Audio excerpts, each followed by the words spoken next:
Ready when you are. Gotcha.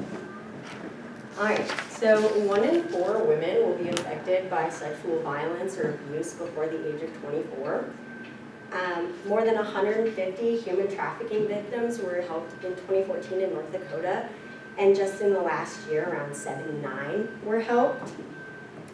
And then just recently in September in Bemidji, Minnesota, an 11-year-old girl was gang raped by 12 men. She was kidnapped and then taken, excuse me, that's just awful. She was taken to a home where her and 2 other girls under the age of 18 were tied up and sexually abused by up to 12 different men. And it happened literally just last month. So I just want you guys to raise your hand if you or someone you know has been affected by sexual violence, domestic violence, child trafficking, anything like that. Yeah, that's something a lot of people are affected by. And as a victim myself, I devoted a part of my life to educating our community on ways to reduce these statistics in our community. So today what we're going to talk about is what Green Dot is, what are green dots, what are red dots, and what are the 3 Ds to help prevent that in our community. So like I said, the problem is just the crazy amount of abuse and trafficking and sexual assault happening in our communities. It's also kind of a silent crime. A lot of people don't speak up about it, and it's one of those crimes where not a lot of people get convicted, unfortunately.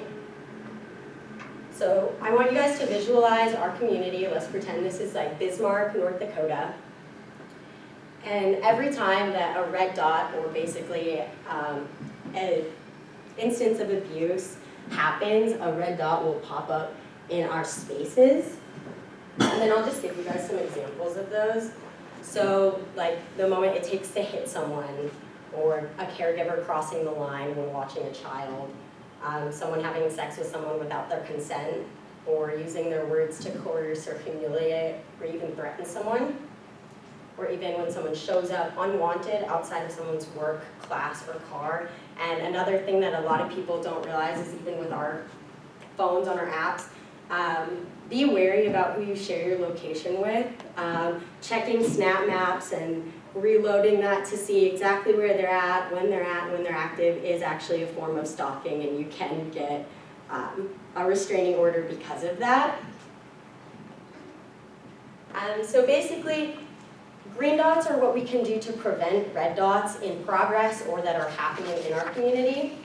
So things to do that are considered green dots are just checking in, letting someone know that you're concerned or that you're there for them, connecting people with resources.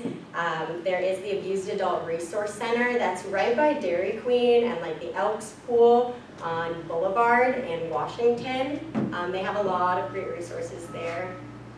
That's the wrong one. And then letting people know that they're not alone. That's a really, really big one. A lot of people are scared to reach out because they feel like they are alone in the situation. And one thing that abusers are really, really, really good at is disconnecting you guys from your support lines. So offering support. And then with more green dots, our cultural shift will change to not accept those red dots in the community. So basically for bystander intervention, there are 4 steps. So the first thing is to recognize the problem, and the second one would be to identify barriers. Step 3 will go into a little bit more with what green dots are in our community, and that's to intervene. And then lastly is to strengthen those positive community norms. So barriers could be if you're introverted or scared of conflict or don't want to escalate the situation. Sometimes it's really unclear. If you're in public, you're like, is that arguing out of hand? Is it just 2 people arguing? So sometimes that gray area, or even personal reputations can get in the way, or not wanting to make a scene or be embarrassed. Sometimes there are unspoken rules in a friendship or a group, or even with siblings, with their spouses or people they're hanging out with. Sometimes you don't want to get involved because you don't want to lose them as a friend or family. Or you might be uncomfortable confronting them because, again, that relationship can be a little bit of a gray area. So now what I want to talk about are the 3 Ds of Green Dot. The first one is direct. This is basically exactly what it's saying, is directly addressing the concern or checking in on the person directly. So let's say that you're at a bar or a restaurant and you see 2 people arguing and they're getting a little out of hand. You could directly go up to them and say, hey, notice you guys are getting a little loud, just want to make sure everything is okay. And you have to be pretty ballsy to do that. I don't know if that's necessarily the one I would go for, but I know there are people that are really, really good at that. The next one would be delegate. Get someone else involved. One mission of Green Dot and BizMan is to get a lot of our public places and local businesses trained in Green Dot. So where you could go up to the manager of the establishment or even a worker and just say, hey, there's a couple arguing over there, it's making me a little uncomfortable, I'm a little worried about their well-being, and hopefully if they're trained in Green Dot, they're able to directly de-escalate the situation. And then lastly is deflect. This one is really good for someone who is very introverted or might not want to directly create conflict.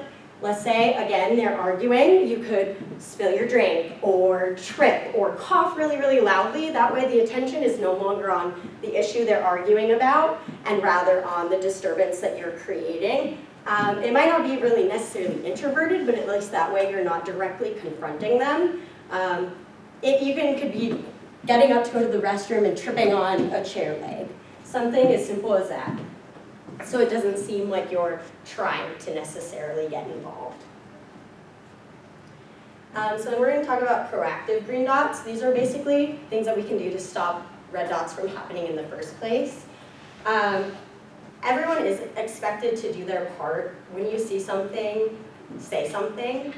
And when we start doing that as a whole community, the things that we see will drastically go down. So when we do these proactive green dots, these green spaces are basically areas that we're clearing up those red dots. You can change a profile picture to stand with someone, post a story about what's happening, basically creating awareness, bring bystander training to your schools or works. Green Dot actually does count as human and social service training and sexual assault training in a lot of HR departments. They'll count it for your annual sexual awareness training. Basically having a conversation, talking about all of this we've kind of gone over, and setting new norms. Now we're going to talk about what is your Green Dot.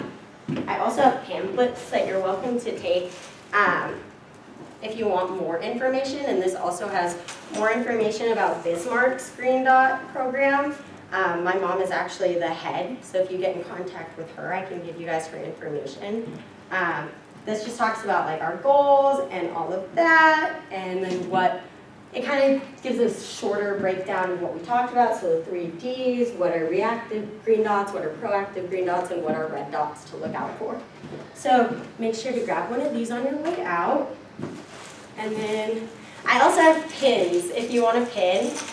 If you put them on your backpack, it is also a proactive green dot. That way people know that they're safe and can come to you. So there's a lot of these pins. And then lastly, I've got little cup koozies, but these ones you're going to have to earn. So if you want to come up and spin the wheel to earn a cup koozie, do it. Seriously, someone get up and do it. Thank you.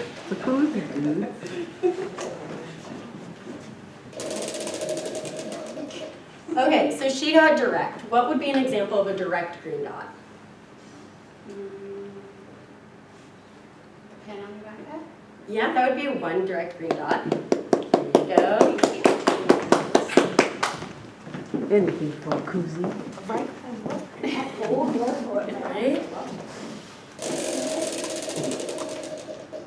What would be a deflecting green dot?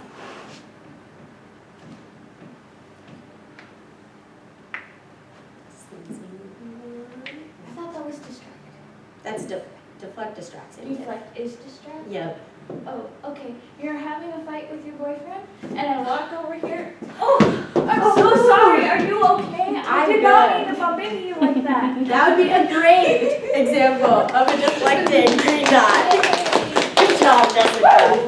Anyone else? I have a whole bag. Come on. One more and I will leave you all alone. Thank you. Rule 14.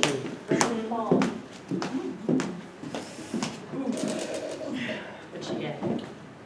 We're gonna do a different one. Delegate. What's a delegating green dot? I honestly delegate. Let's see. What does the word delegate mean? Like confront. Not quite.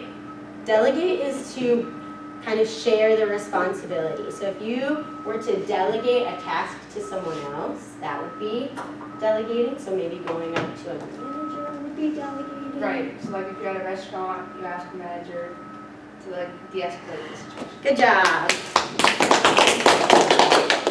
I Thank will take a peek. Take a pin.